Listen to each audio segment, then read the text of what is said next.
Hey, and welcome to our 37th class on the Christian Basics, or for my Lutheran teenagers out there, Confirmation. Every week we aim to bring you biblical content that will help you in your new or emerging walk with Christ. I'm Evan McClanahan. I'm the pastor at First Lutheran in Houston. And this week we're looking at how Jesus goes toe-to-toe for you with the spiritual powers of this world. Let's roll.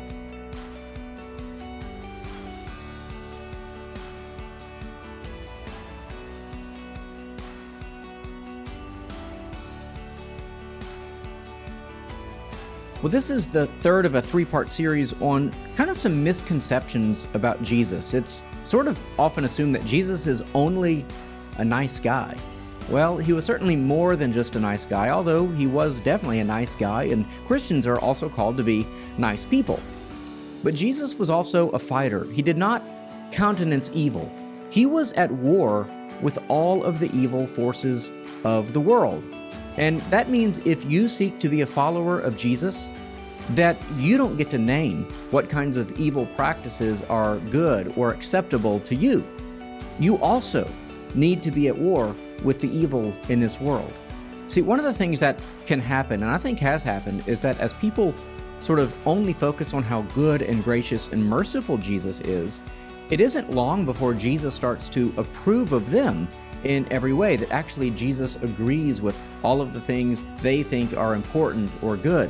Pretty soon we're calling ourselves Christians with a straight face while we're pursuing a life of sin, or while we're still believing that we are the one who gets to decide what is right and wrong. And that's because our view of Jesus is often simply too small. We never really leave the fourth grade Sunday school classroom. We never really leave the only image of Jesus as being the one who seeks the lost sheep. And again, that is most certainly true. Jesus does seek sinners. In fact, we are all sinners, and I think Jesus is seeking all of us. So I'm perfectly fine saying that Jesus seeks sinners. But when Jesus finds the lost, he doesn't let them dictate the terms of their discipleship. He is Lord and Master. He determines the aspects of discipleship which we will follow. He determines what discipleship of him will look like. And so I want to look at some of these texts that really highlight the way that Jesus is fighting against spiritual evils. Now, we've already talked again about the temptation of Jesus where he goes toe-to-toe with the devil himself, but there are many, many occasions in the New Testament where there are exorcisms, where Jesus is casting out demons in his name. Really, it's interesting that as soon as Jesus' ministry began, the demons just sort of come out of the woodwork. And like especially in Mark's gospel, some of the very first things Jesus is doing is casting out demons. But maybe my favorite, and maybe one of the more famous stories of Jesus casting out demons, is recorded in several places, but in particular, I'm going to read from Luke 8. It's the story of Jesus casting out demons into a herd of pigs, who immediately commit suicide. When a man possessed by demons saw Jesus, he fell down before him and shouted at the top of his voice, "What have you to do with me, Jesus, Son of the Most High God? I beg you, do not torment me." For Jesus had commanded the unclean spirit to come out of the man. For many times it had seized him. He was kept under guard and bound with chains and shackles, but he would break the bonds and be driven by the demon into the wilds. Jesus then asked him, "What is your name?" He said, "Legion," for many demons had entered him. They begged him not to order them to go back into the abyss. Now there on the hillside a large herd of swine was feeding, and the demons begged Jesus to let them enter these. So he gave them permission. Then the demons came out of the man and entered the swine, and the herd rushed down the steep bank into the lake and was drowned. When the swineherd saw what had happened, they ran off and told it in the city and in the country. There are actually people who look at that story and think that Jesus is practicing animal cruelty. No, that's not what it's about. It's the incredible fact that this man was possessed by so many demons that when Jesus cast them out, they literally went into an entire herd of pigs. And then those pigs committed suicide. You see, sin is real. Evil is real. Demons are real. Granted, I think someone who is demonically possessed is very rare and may even be impossible if a person is indwelt with the Holy Spirit, which is something we believe happens at baptism. The point is that what you see in the New Testament is that Jesus doesn't just look the other way when it comes to evil. He is fighting evil.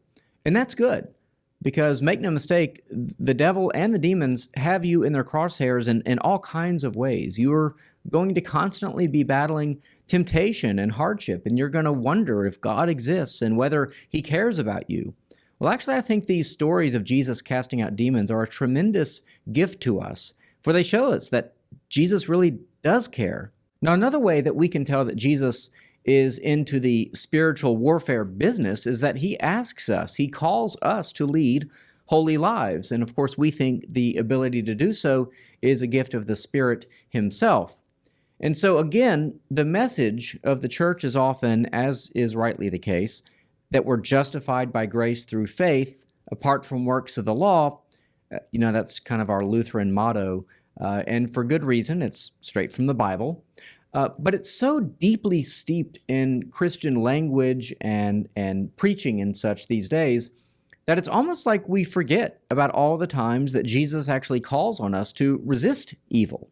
It's like we've turned Christianity into a religion where God just accepts us as we are, instead of seeing Christ as one who does call us to a life of obedience. I'm going to offer a number of passages now, kind of one after the other, that I think really highlight the way that Jesus does call us to join with him in a battle against the spiritual evils of this world. Judge not, that you be not judged. Why do you see the speck that is in your brother's eye, but do not notice the log that is in your own eye? Enter by the narrow gate, for the gate is wide and the way is easy that leads to destruction, and those who enter by it are many. For the gate is narrow and the way is hard that leads to life, and those who find it are few. Whoever humbles himself like this child is the greatest in the kingdom of heaven. And if your hand or foot causes you to sin, cut it off and throw it away. It is better for you to enter life crippled or lame than with 2 hands or 2 feet to be thrown into the eternal fire. And if your eye causes you to sin, tear it out and throw it away. It is better for you to enter life with 1 eye than with 2 eyes to be thrown into the hell of fire. What comes out of a person is what defiles him. For from within, out of the heart of man, come evil thoughts, sexual immorality, theft, murder, adultery, coveting, wickedness, deceit, sensuality, envy, slander, pride, foolishness.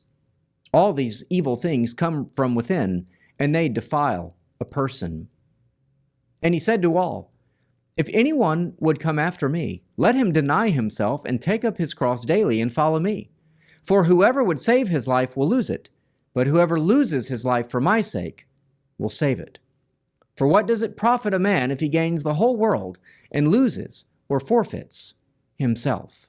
Of course, it is true that we are all sinners, and we all rather desperately need the grace of God. I only want to point out that upon the reception of that grace, that we are called to a life of obedience as well. Thanks be to God, Jesus, just like with the giving of his grace, has also graced us with going before us in the fighting of true evil in the world. Thanks for joining me this week. Next week, we are going to be looking at the parables. We're going to start a 2-week series on the parables of Jesus, some of his certainly most interesting and provocative teaching. For now, you can subscribe to this channel, of course. I'd appreciate that. You can email me, christianbasicsclass@gmail.com. You can get any of the worksheets for any of these videos at our church website, flhouston.org. And until next time, take care.